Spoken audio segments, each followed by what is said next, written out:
কাতলা মাছের পিসগুলো দেখেছো? দেখেই মনে হচ্ছে কাঁচাই খেয়ে ফেলি।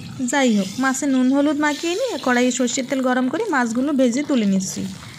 আজকে একটা অন্যরকম রেসিপি তোমাদের সাথে শেয়ার করব। তা বাকি মাছগুলো ভাজতে ভাজতে তোমাদের সাথে কিছু কথা তো কইতে হবে নাকি? তা আজকে কী রেসিপি তোমাদের সাথে শেয়ার করবো সেটাই নাই কই ফেলি।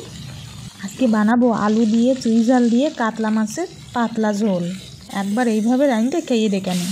তার লেজা আর মুড়ো কী দোষ করেছে, ওদেরও বেজে তুলে নিছি। যাই হোক, এবার ওই তেলের মধ্যে লম্বা লম্বা করে কেটে রাখা আলুগুলো পরিমাণ মতো লবণ দিয়ে একটু ভেজে তুলে নেব। এরকম লাল লাল করে ভেজে নিলেই হবে। ভাজা হয়ে গেছে, তুলে নিচ্ছি। কড়াইয়ে আরও কিছুটা সর্ষের তেল গরম করে গোটা জিরে তেজপাতা শুকনো লঙ্কা ফোড়ন দিয়ে কুচনো পেঁয়াজ দিয়ে দিলাম। পেঁয়াজটা একটু নেড়ে নিতে হবে।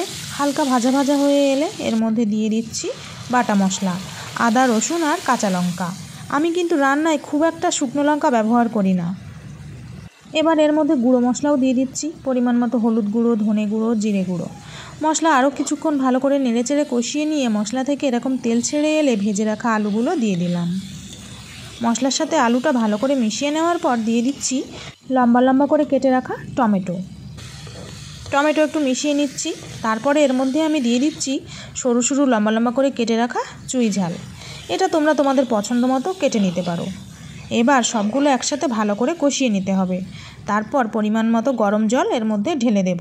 তোমরা যে যেমন ঝোল পছন্দ করো সেই পরিমাণে জল অ্যাড করে দিও। এবার ঝোল এরকম ফুটে এলে এর মধ্যে ভেজে রাখা মাছ দিয়ে আরও কিছুক্ষণ ফুটিয়ে নিতে হবে।